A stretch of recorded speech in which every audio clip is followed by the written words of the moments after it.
Selamat pagi jemaat sekalian. Anda senang Boni pimpin nyanyi? Paling seru dia ya. Oke, ya. Memang ya. Jemaat Tuhan ini jemaat yang suka bernyanyi. Ya. Jemaat suka bernyanyi. Orang baptis dulu tidak nyanyi, saudara. Kenapa orang baptis tidak nyanyi? Karena mau ditangkap, kalau nyanyi ketahuan. Ya. Setelah tidak ada penganiayaan lagi, kemudian gembala yang bernama Benjamin Kidd, yang pertama kali memperkenalkan nyanyi kepada jemaatnya. 10 tahun. Jemaatnya menolak 10 tahun. Ya. Hanya nyanyi pada waktu perjamuan Tuhan saja. Kemudian dia bilang kita nyanyi lagi, tambah nyanyi. Separuh kurang lebih jemaat tidak setuju.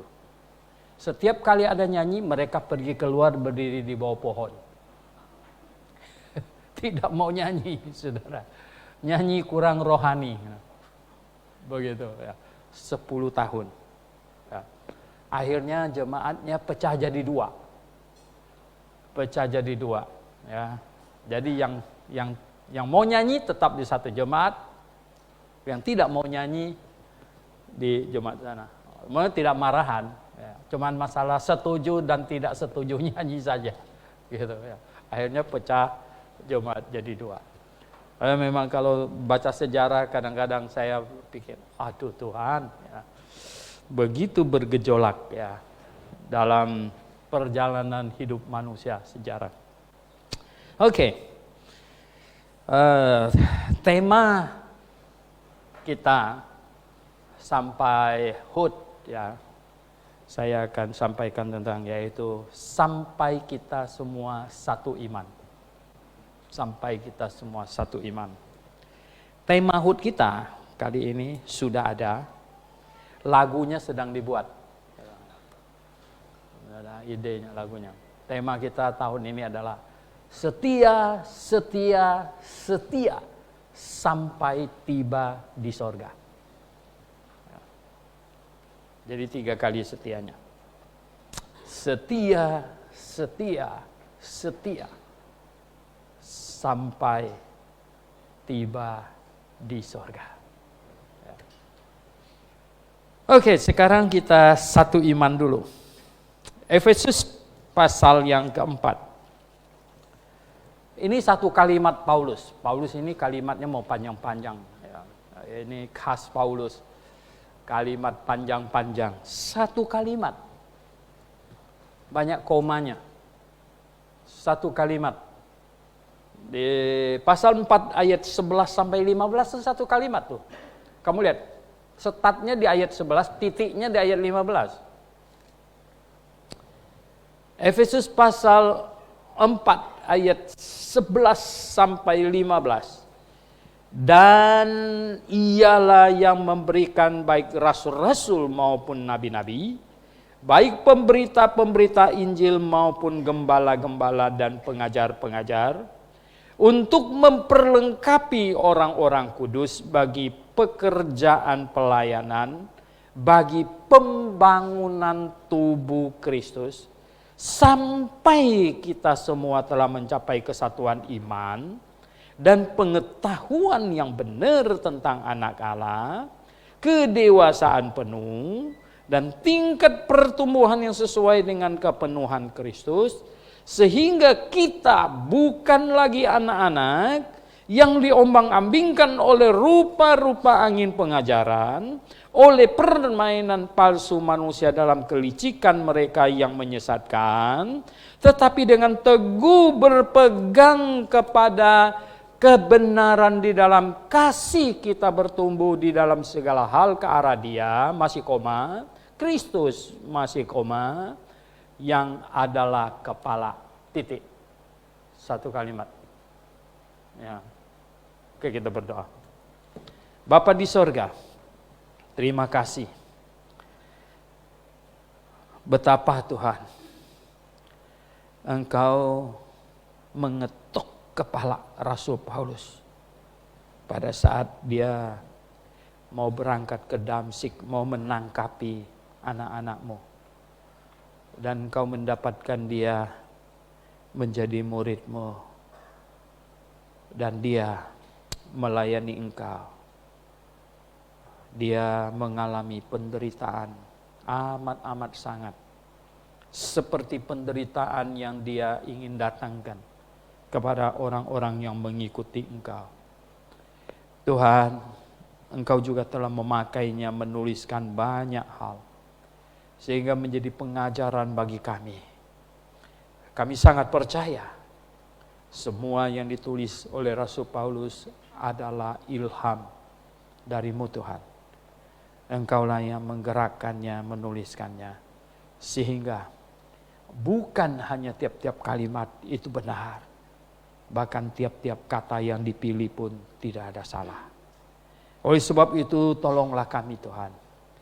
Kiranya kami sepenuh-penuh hati mau mempelajari semua yang dituliskannya. Karena kami tahu itu baik untuk kami. Sampai kami tiba di sorga nanti Tuhan. Puji hormat kami naikkan padamu, pimpin kami semuanya. Kami berdoa dalam nama Tuhan Yesus Kristus. Amin. Sampai kita semua mencapai satu iman. Sampai kita semua mencapai satu iman. Saudara yang saya kasih dalam Tuhan, pemberitaan Injil, pada dasarnya pemberitaan Injil itu adalah mengumpulkan atau menyampaikan sesuatu kepada orang yang tadinya berlainan iman. Tadinya menyembah sesuatu. Tadinya percaya kepada sesuatu yang berbeda, yang lain. Tadinya menyembah patung. Tadinya menyembah pohon. Tadinya menyembah kepada ilah yang setempat, yang ilah suku tertentu dan lain sebagainya. Diberitakan Injil kepada mereka agar mereka semuanya percaya dan dikumpulkan menjadi sebuah jemaat dan diajar sedemikian rupa sehingga semuanya mencapai satu kesatuan iman. Amin jemaat sekalian. Ya. Itulah yang sebenarnya terjadi. Itulah yang kita usahakan. Itulah yang kita perjuangkan amat sangat sebenarnya. Itulah yang kita lakukan dengan mengirim penginjil keluar.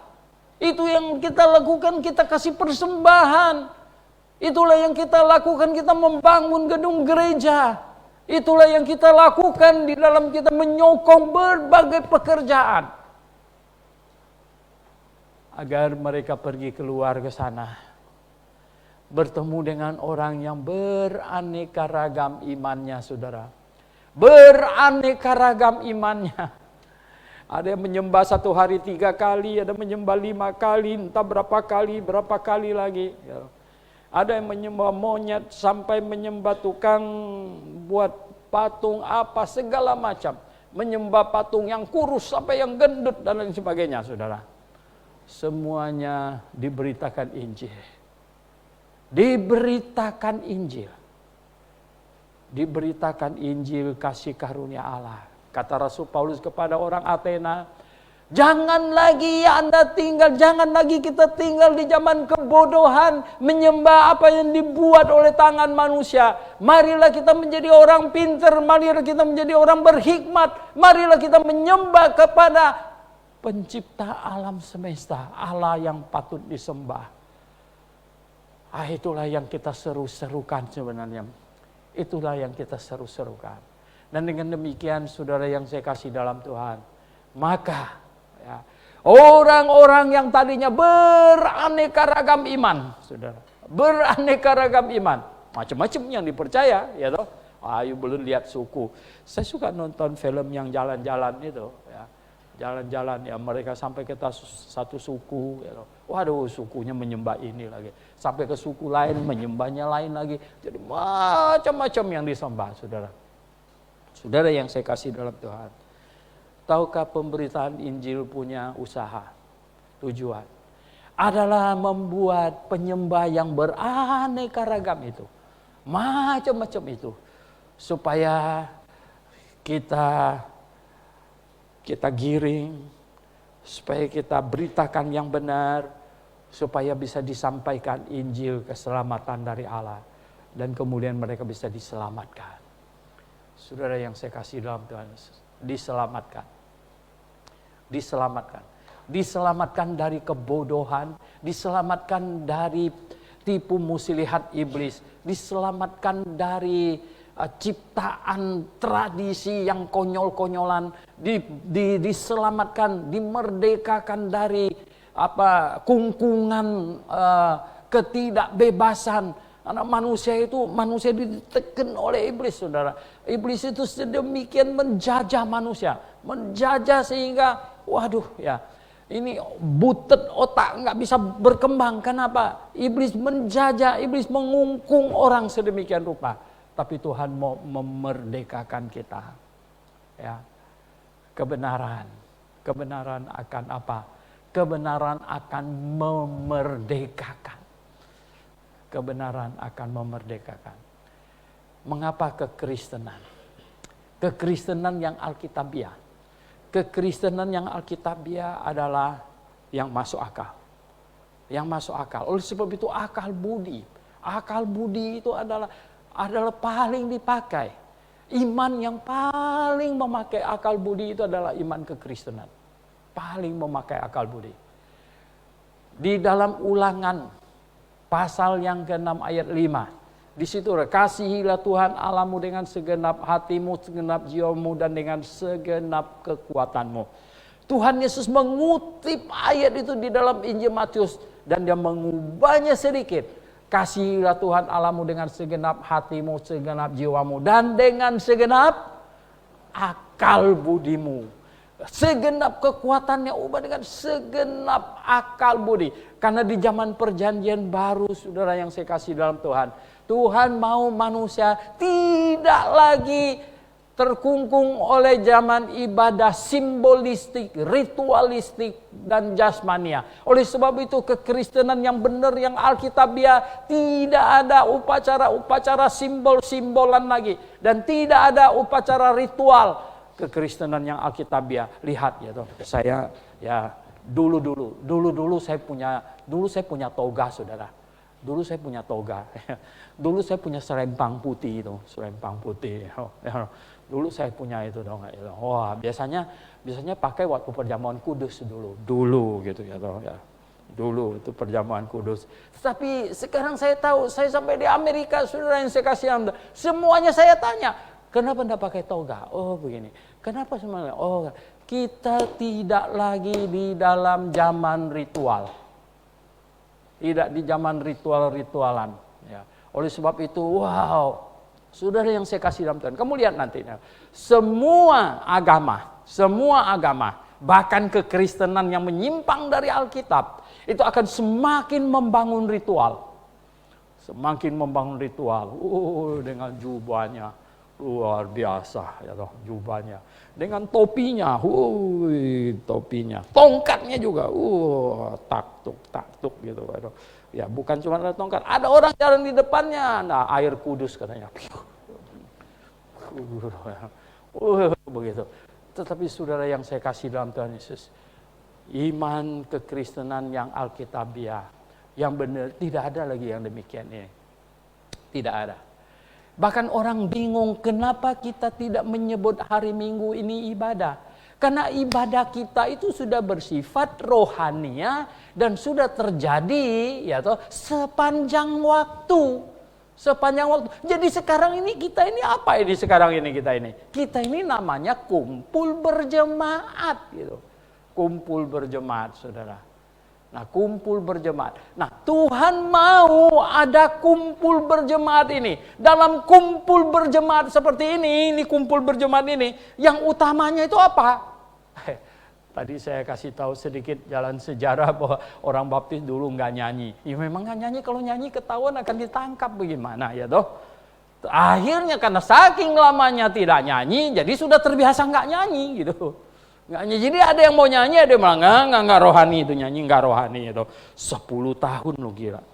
10 tahun gitu. Memperkenalkan nyanyi, jemaat tetap nggak mau nyanyi. Nggak mau nyanyi.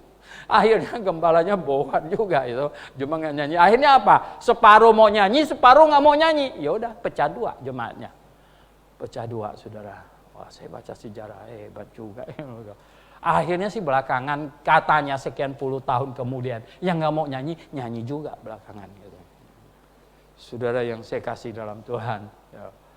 Nah, kita kumpul untuk apa kalau semacam ini? Kita berjemaat. Berjemaat, kumpul berjemaat. Tuhan mau ada jemaat. Tuhan berkata bahwa Dia akan mendirikan jemaatnya. Karena di jemaat inilah sebenarnya pengajaran disampaikan supaya terjadi kesatuan iman. Supaya terjadi kesatuan pengajaran dan sama-sama mengimani pengajaran yang satu itu.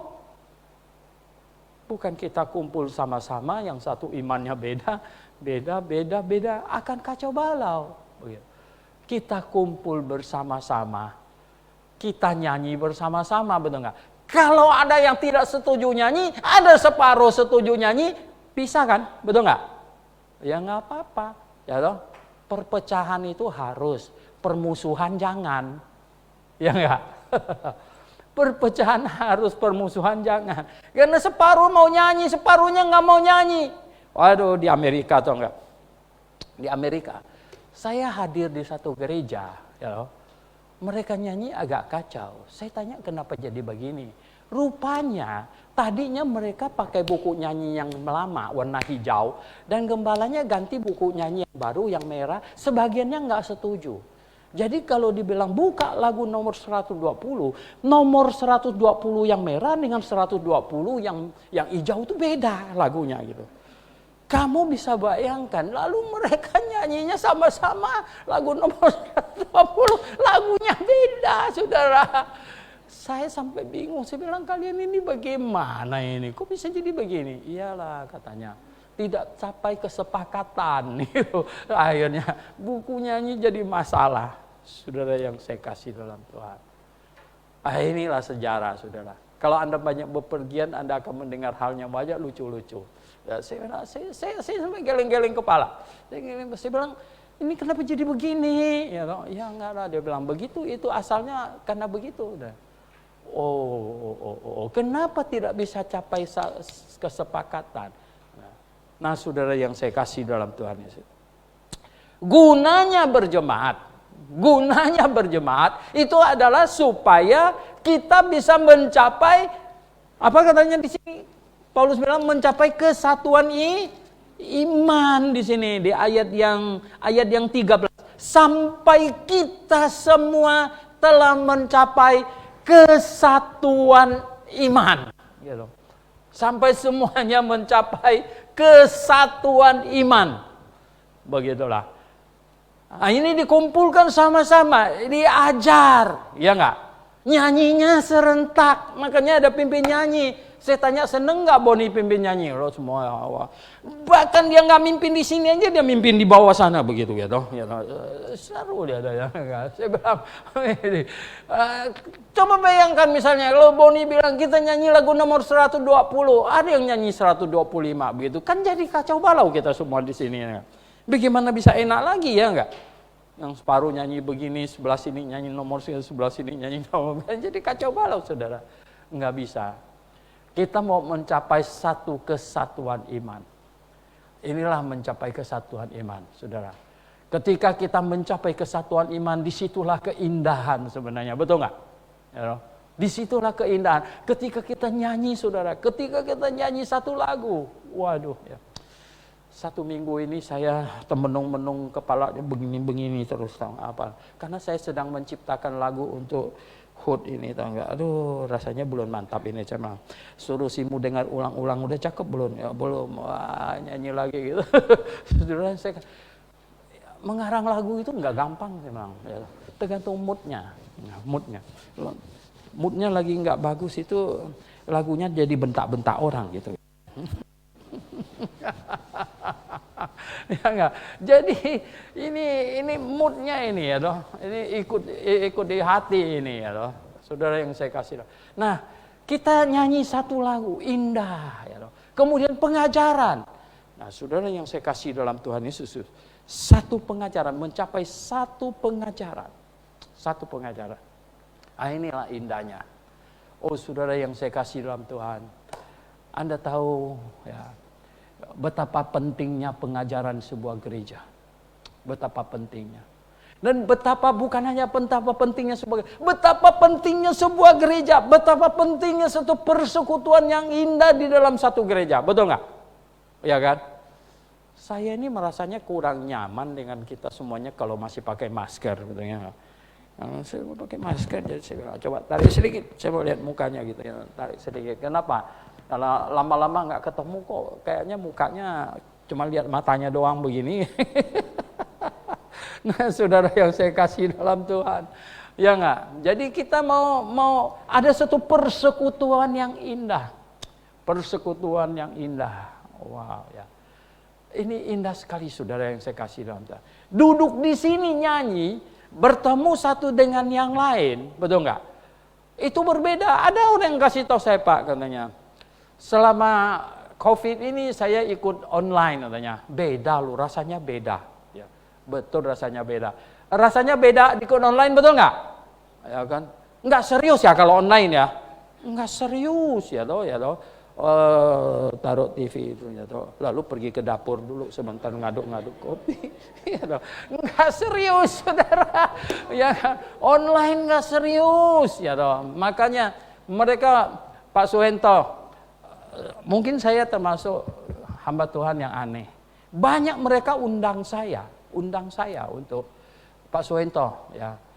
Kita online ya, Bapak bawa topi ini. Nggak mau, saya bilang. Loh, kenapa kok Bapak ini aneh sendiri nggak mau online? Nggak, saya bilang saya marah. Saya marah. Kalau saya lagi ngomong, saya lihat ada orang ngorok di belakangnya. Gitu. Saya bilang, saya itu ini apa-apaan ini, ya loh.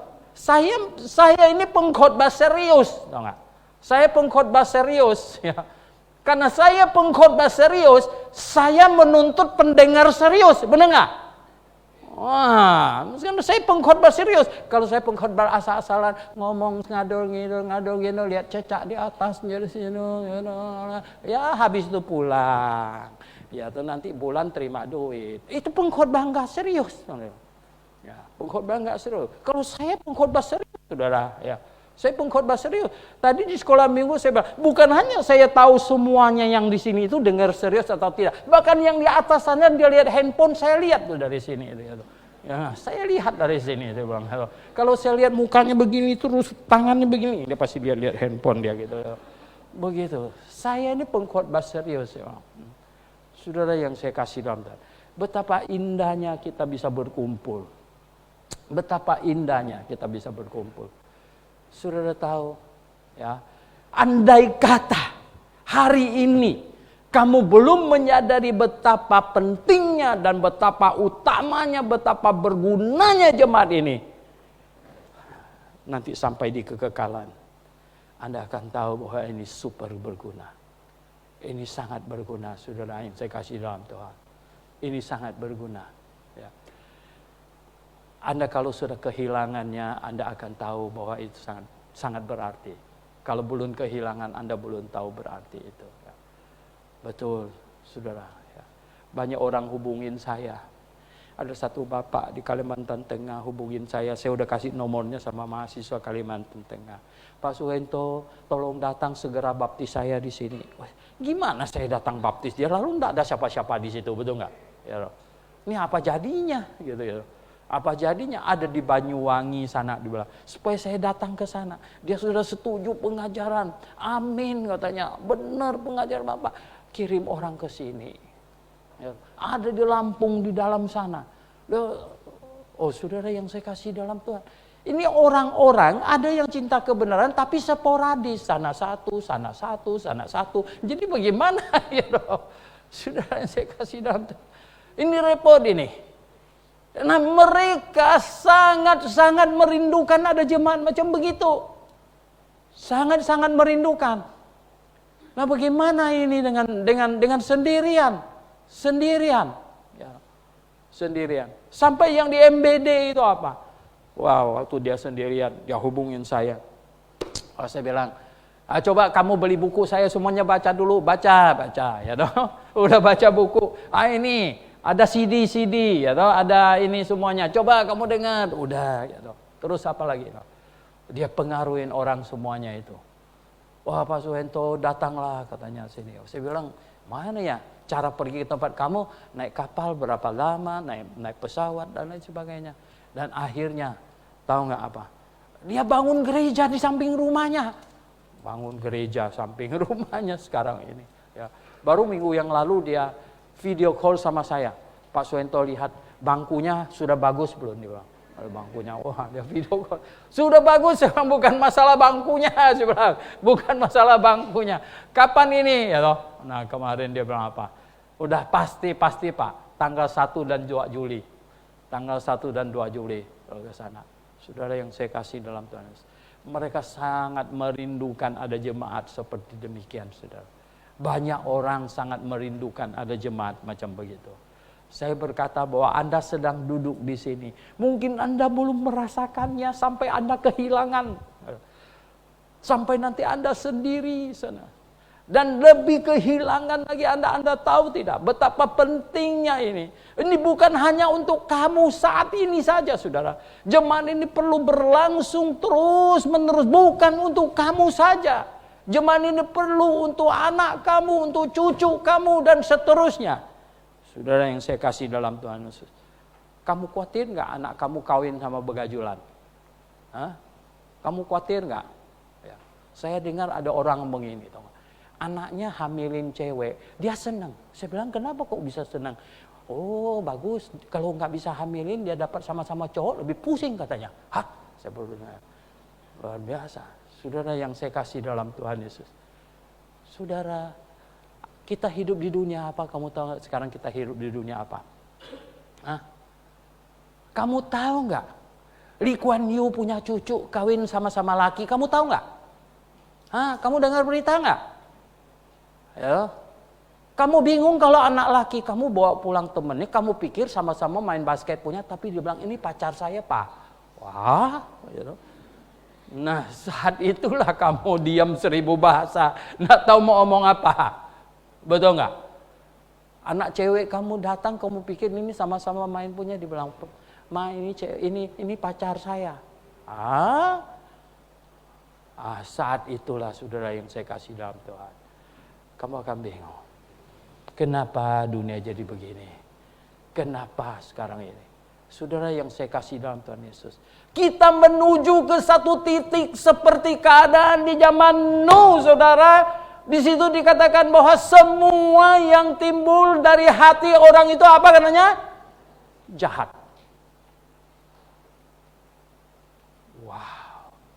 Mungkin tidak seperti jahat itu. Ya. Saudara yang saya kasih dalam Tuhan. Tetapi Anda akan bingung ya. Sekarang di Eropa ya, hampir 1/3 dari penduduknya cerai. Ya. Ukraina adalah angka tertinggi katanya. Saya membacanya saya geleng-geleng kepala. Saudara yang saya kasih dalam Tuhan, mengapa bisa macam begitu? Mengapa dunia rusak sampai sebegitu, saudara? Mengapa dunia rusak sampai itu? Oh saudara yang saya kasih dalam Tuhan.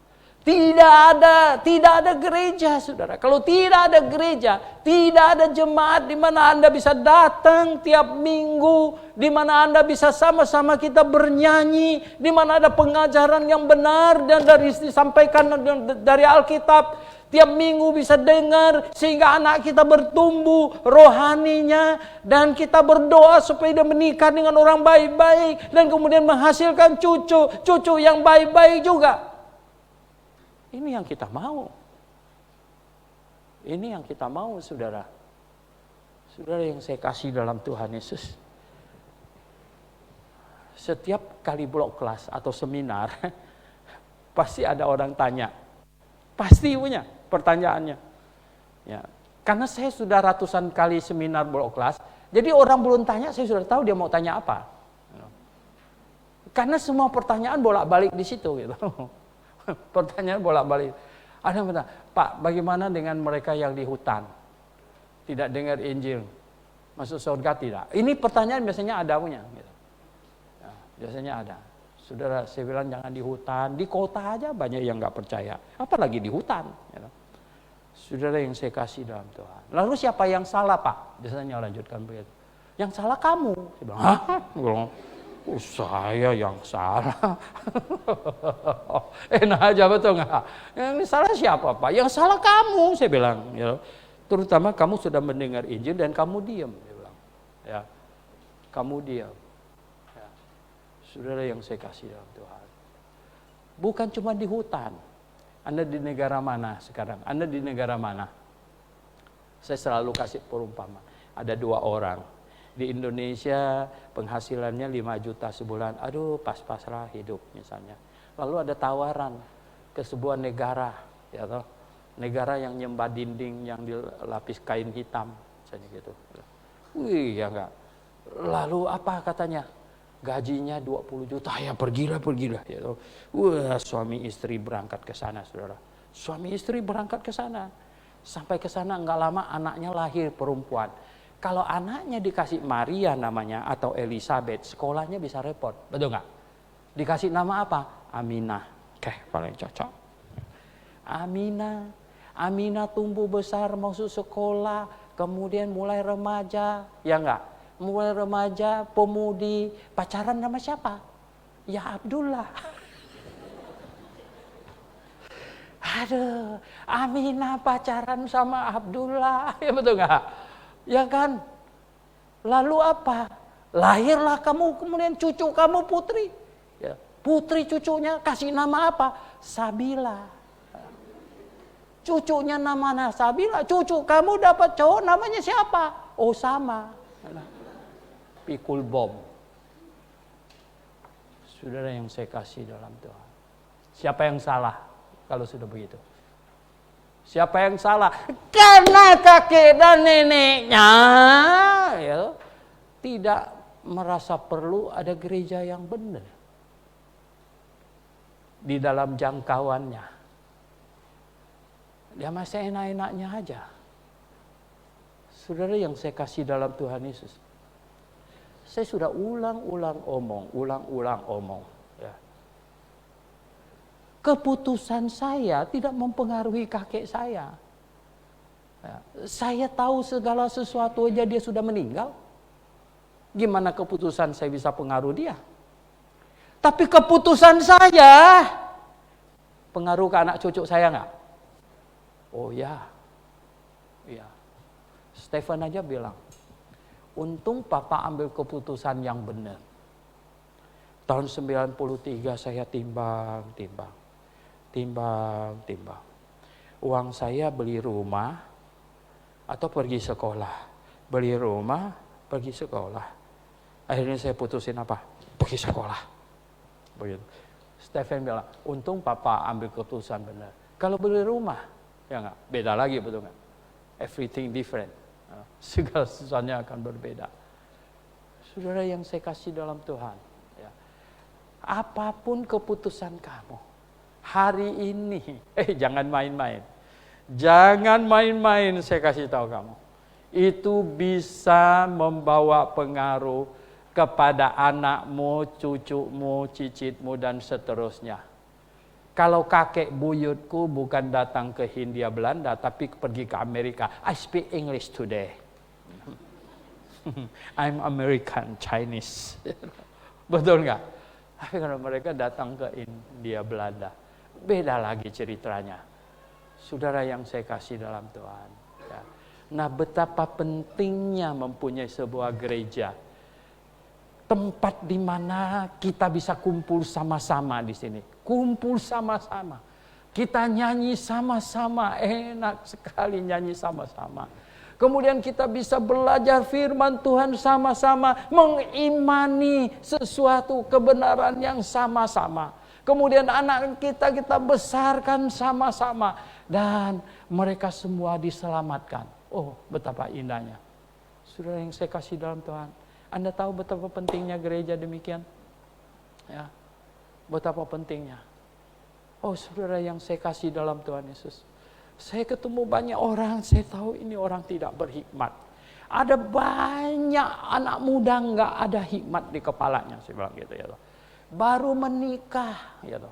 Baru menikah, lalu menikah, ya enggak. Dia punya suami, cewek menikah, suaminya kurang suka ke gereja, dia nggak bawa dia ke gereja, saudara. Padahal kalau saya bisa nasihatin perempuan, kau ngomong sama suami kamu, kau bisa beli seluruh Indonesia kasih sama saya, dan kau tidak ke gereja, I'm not happy. I'm not happy. Ya. Kau beli seluruh Indonesia, kau beli semua nih Sunter Podomoro, kau beli habis, bikin kolam renang 20 biji, satu hari benang satu giliran begitu. Tapi kalau kau tidak ke gereja, I'm not happy. I'm really not happy. Ya. Saya mau kalau kamu pergi ke gereja. Saya mau kamu mengasihi Tuhan. Karena perempuan berhikmat tahu kalau suaminya mengasihi Tuhan. Barulah kalau suaminya takut kepada Tuhan, barulah bisa mengasihi dia dengan benar. Saudara. Barulah bisa mengasihi dia dengan benar. Tapi kalau suaminya banyak duitnya, tidak mengasihi Tuhan, hari Minggu tidurnya siang-siang karena malam Minggu begadang terus. Saudara yang saya kasih dalam Tuhan. Dan duitnya makin banyak, ya, di kantong sudah nggak muat, taruh di rekening, rekening tidak muat, beri kripto. Wih, Anda tahu nggak? Laki-laki itu kalau segala hal sudah biasa dia beli, sudah bisa dia beli. Tahu nggak dia mau beli apa? Hah? Tahu nggak dia mau beli apa? Dia bukan mau beli yang pakai mesin. Halo, selamat pagi. Kamu makan apa hari ini? Bukan, dia mau yang hehehe. Ama dia mau begitu punya.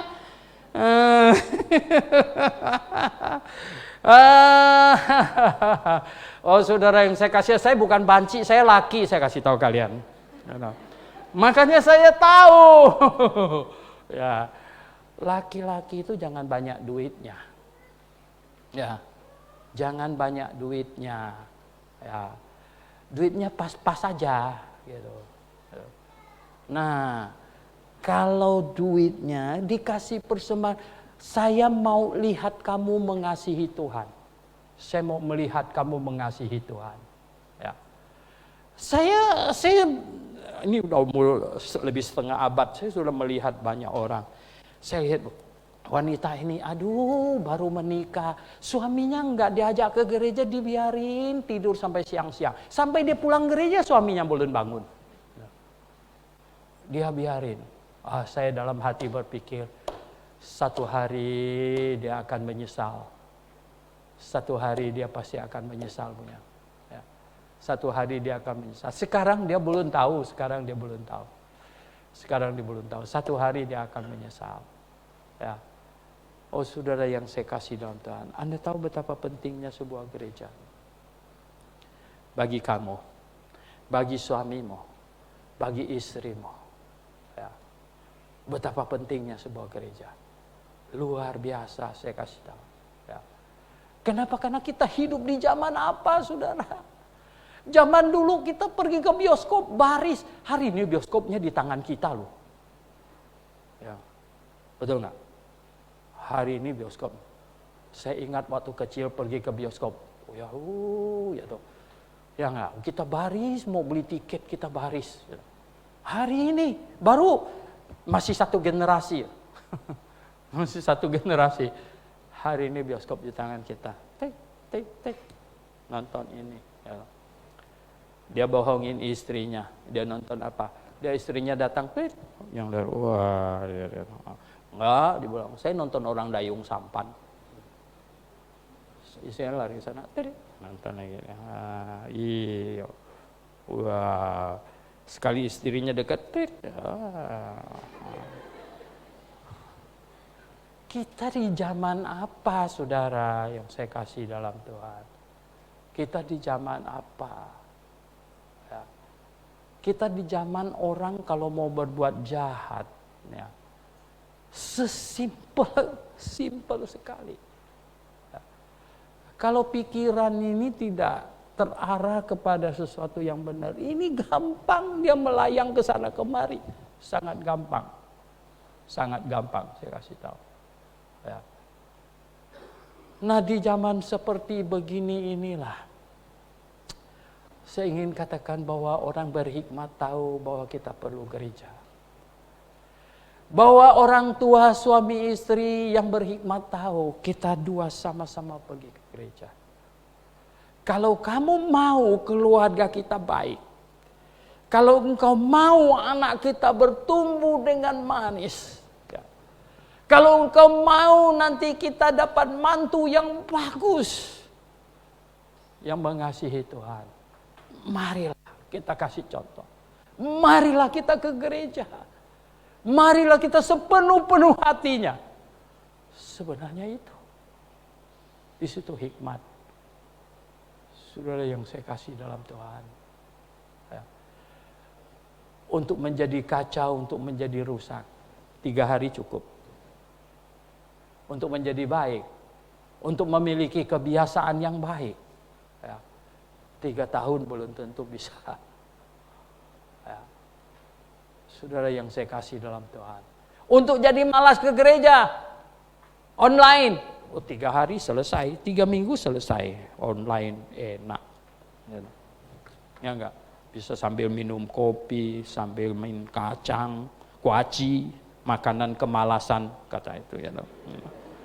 Itu kan di dalam Amsal makanan kemalasan. Saya udah pikir dalam hati apa? Kenapa zaman Amsal Salomo ada makanan kemalasan? Udah ada kuaci belum zaman itu menurut Anda? Klek. Ya bisa sambil. Oh saudara yang saya kasih. Sekarang dunia tambah seru lagi. Sekarang ke gereja apa namanya yang pakai kacamata begitu apa? Metaverse ya anak. Metaverse itu. Saudara nggak ketemu orang di situ, saudara. Lama-lama menikah secara metaverse. Betul nggak? Ya. Lama-lama apa atau nggak? Menikah sama-sama metaverse. Wah, gitu. Nggak pernah ketemu orangnya. Saudara yang saya kasih dalam Tuhan, kacau balau. Dunia, saya kasih tahu Anda, dunia akan sekacau-kacaunya. Dunia akan sekacau-kacaunya. Dan apakah kita akan terlibat, kita juga akan sampai sekacau-kacaunya juga. Oh saudara yang saya kasih dalam Tuhan, saya sebenarnya mau menasihatkan orang muda. Ya. Orang muda. Ya. Kita mau gereja kita itu semarak penuh dengan orang muda. Betul nggak? Orang muda saling mengenal satu dengan yang lain. Bikin acara. Ya supaya apa? Bisa saling tertarik. Saling tertarik. Ya. Kita ketemu orang, aduh saya banyak konseling dengan orang, saudara. Ada bukan jemaat, kita pusing, dia bilang, waduh mau cerai gimana Pak, begini, atau istri begini, begitu.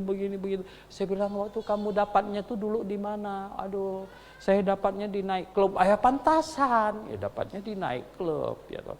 Ya enggak, saudara yang saya kasih dalam, kalau dapatnya di gereja kan beda, betul dong.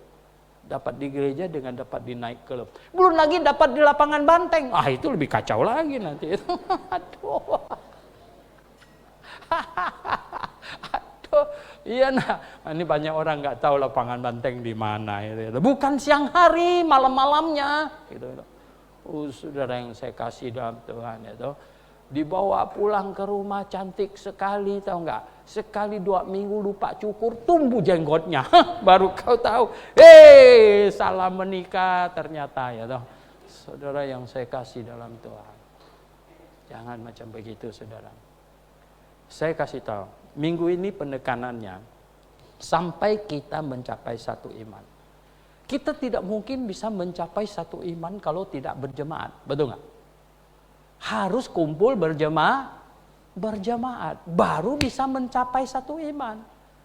Dan sebenarnya bukan mencapai satu iman. Di dalam 1 Korintus mencapai sehati sepikir. Coba baca 1 Korintus, sehati sepikir katanya. Waduh, sehati sepikir. 1 Korintus pasal 1 ayat 10. 1 Korintus pasal 1 ayat 10.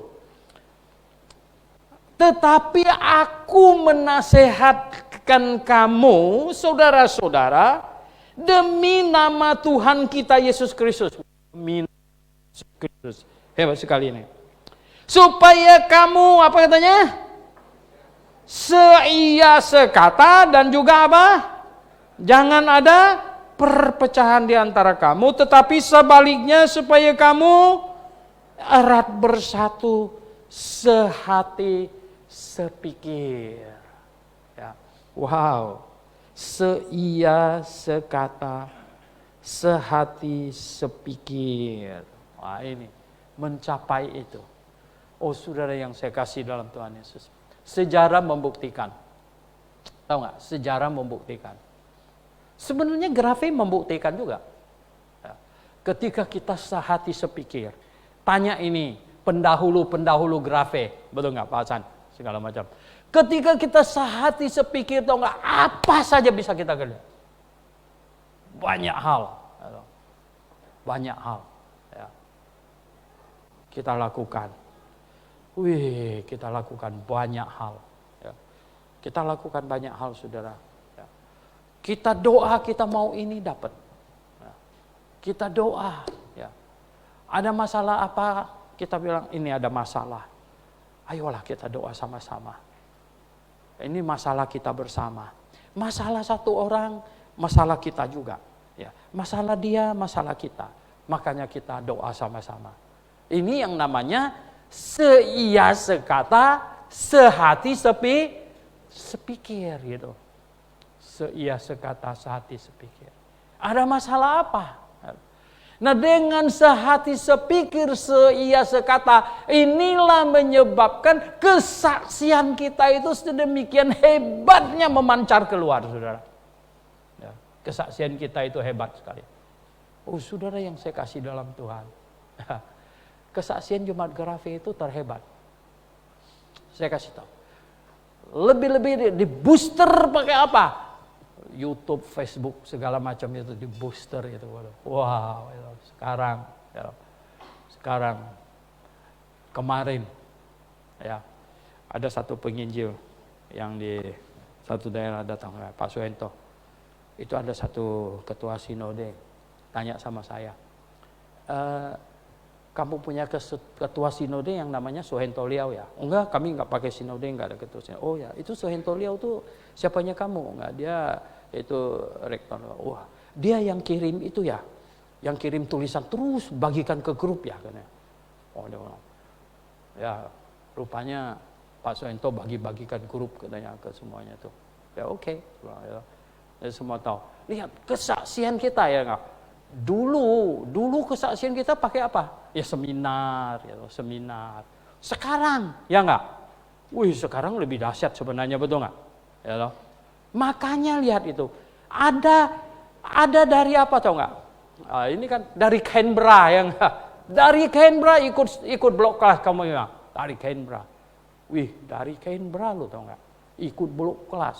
Dari Papua 2 ya yang ikut blok kelas. Yang Papua ya. Dari mana lagi? Dari Sulawesi Utara ya ikut blok kelas. Dari seluruh Indonesia ikut blok kelas semuanya itu. Saudara yang saya kasih nonton, ini kesaksian Grafe luar biasa sekali ya.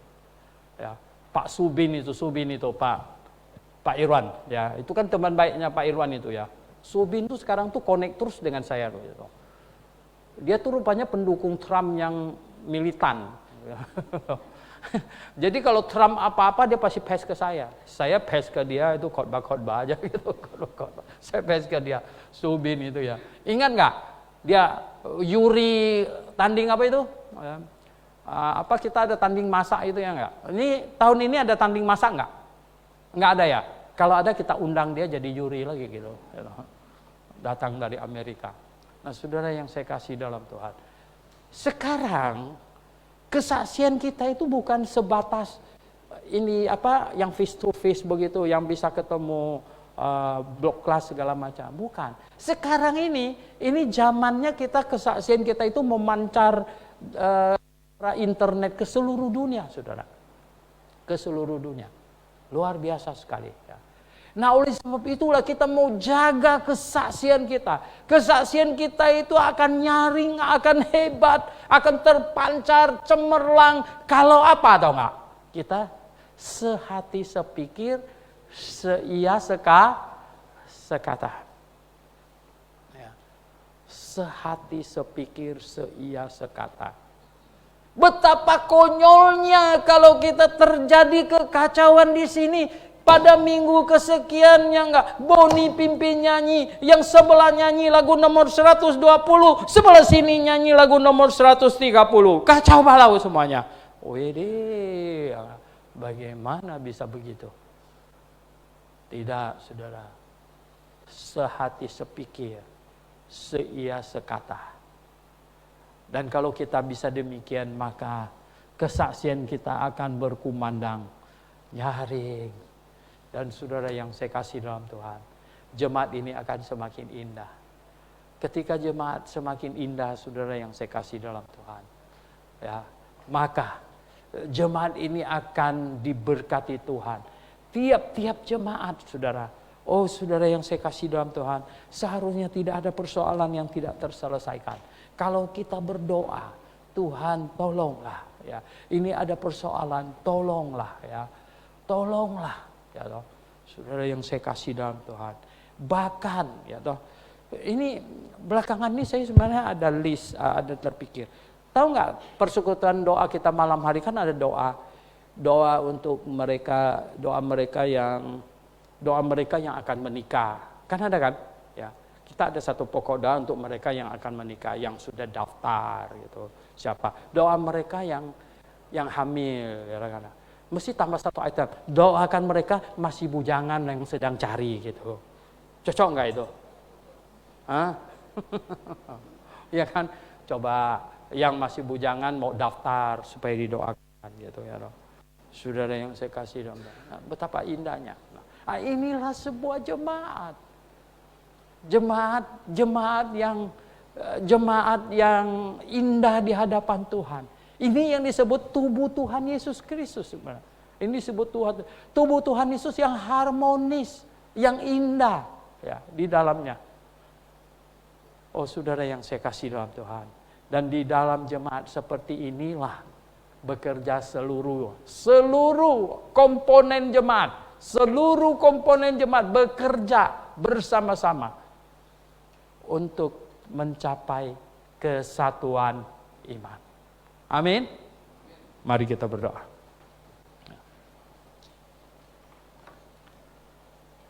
Mencapai kesatuan iman. Oh, jemaat yang dikasihi Tuhan. Tuhan kasih kita firman-Nya. Tuhan kasih kita Alkitab. Sebuah peta perjalanan hidup, sebuah petunjuk peta untuk jemaat, dan berdasarkan inilah Tuhan mau firman-Nya inilah menjadi petunjuk, menjadi peta, dan membuat kita semakin indah, jemaat yang semakin berkenan kepada Tuhan. Jemaat yang sungguh-sungguh menjadi alat Tuhan di akhir zaman ini. Bapa di sorga, pimpinlah kami, anak-anak-Mu Tuhan. Kadang kami berpikir bodoh. Kadang kami tidak berpikir apa yang penting. Kadang kami berpikir sangat pendek. Kadang kami tidak tahu mana lebih utama, mana yang sebenarnya tidak berarti. Kadang kami meminta sesuatu yang sangat bodoh. Tuhan tolonglah kami. Beri hikmat kepada kami Tuhan. Tuhan tuntunlah kami pada saat kami mengambil keputusan. Tuntunlah kami Tuhan. Arahkan pikiran kami. Tuhan, tolonglah kami berpikir ketika kami menghadapi perkara-perkara besar. Ketika kami harus memutuskan hal-hal besar. Ketika anak-anak muda memutuskan mau masuk sekolah apa. Ketika mereka bahkan memutuskan mau sekolah di mana. Tuhan tolonglah mereka. Supaya mereka banyak berdoa. Oh, banyak datang kepadamu. Bukan mengikuti emosi mereka Tuhan. Tuhan tolonglah.